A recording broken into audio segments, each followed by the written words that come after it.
स्वागत है। आपके साथ मैं हूँ आरती गहलोत। आइए रुक करते हैं खबरों की ओर।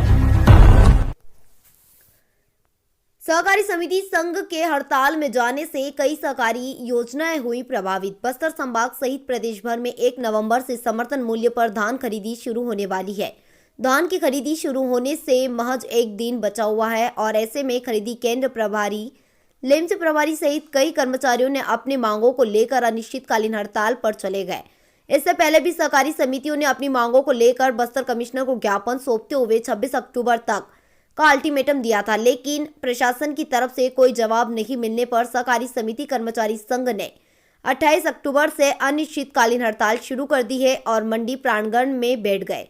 वहीं हड़ताल पर बैठे कर्मचारी समिति कर्मचारी संघ के संभागीय अध्यक्ष मनबहाल महावीर ने बताया कि कर्मचारियों की हड़ताल में जाने से बस्तर संभाग के जितने भी सोसाइटियां पूर्ण रूप से बंद है। धान खरीदी केंद्रों में ताला लगा हुआ है। केंद्रों में ना ही बारदाना पहुंची है और ना ही फड़ों की सफाई हुई है और ना ही केंद्रों में भूसा और त्रिपाल पहुंचे हैं, क्योंकि सारे कर्मचारी हड़ताल पर बैठे हैं, जिससे धान खरीदी कार्य पूरी तरह से प्रभावित हो रहा है और साथ ही साथ शासन की महत्वपूर्ण योजना सार्वजनिक वितरण प्रणाली का कार्य भी प्रभावित है, जिसके चलते उपभोक्ताओं को राशन नहीं मिल रहा है। उज्ज्वला योजना के तहत मिलने वाले गैस वितरण नहीं हो रहा है और ना ही खाद बीज वितरण की जा रही है। कर्मचारियों की हड़ताल पर चलते सारे कार्य प्रभावित हो रहे हैं। वहीं हड़ताल का समर्थन देने के लिए संघ में पूरे प्रदेश के कर्मचारी आ रहे हैं।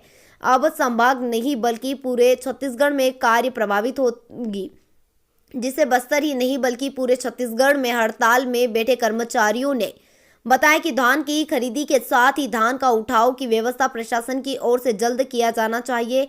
अक्सर धान का उठाव देर से होने के चलते धान सूख जाता है, जिसका खामियाजा सहकारी समिति को उठाना पड़ता है।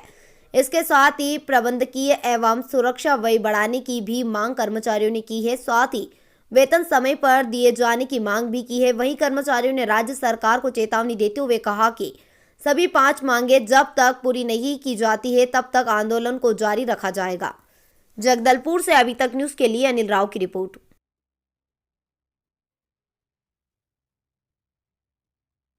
मांगों को लेकर के 10 अक्टूबर से ही हम प्रशासन को ज्ञापन सौंप चुके हैं, परंतु हमारे मांगों पर कोई ध्यान नहीं दिया जा रहा है और हम अपने स्मरण पत्र प्रदान करते हुए 26 तारीख तक फिर अपने मांग को पूर्ण करने हेतु निवेदन किया गया था, परंतु प्रशासन द्वारा किसी प्रकार का हमारे समस्याओं का निराकरण नहीं होने के कारण हमें बाध्य होकर 28 अक्टूबर से हम अनिश्चितकालीन हड़ताल में यहाँ सम्मिलित हुए हैं, जिससे बस्तर संभाग के जितने भी सोसाइटियाँ हैं वो पूर्ण रूप से बंद हैं, जिसमें धान खरीदी का जो कार्य है वो बंद है।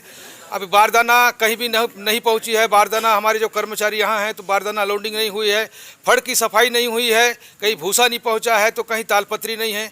हमारे जितने कर्मचारी हैं सब यहाँ धरना स्थल पर उपस्थित हैं, जिससे धान खरीदी का कार्य जो प्रभावित हो रहा है।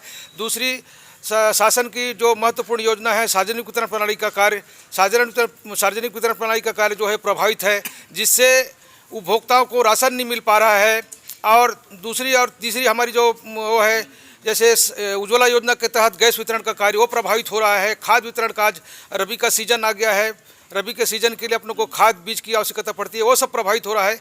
इस प्रकार से हमारे विभिन्न 5 सूत्री मांगों को लेकर के बस्तर संभाग के समस्त कर्मचारी डटे हुए हैं। आज तीसरा दिन है हमारी आंदोलन का, तीसरा दिन तो पर भी शासन की ओर से कोई यहाँ हमारी सुध लेने के लिए नहीं आ रहा है, जिससे हम अपनी जो आंदोलन है, हमारी जो मांग है, उसको हम प्रदेश स्तर में बुलंद करते हुए हमारे समर्थन में मानपुर मोहला से, राजनांदगांव से और छत्तीसगढ़ के विभिन्न जिलों से हमारे समर्थन में यहाँ हमारे कर्मचारी साथी भाई उपस्थित होने जा रहे हैं, जिससे हमारे बस्तर ही संभाग नहीं बल्कि पूरे छत्तीसगढ़ में प्रभावित होने की प्रबल संभावना है।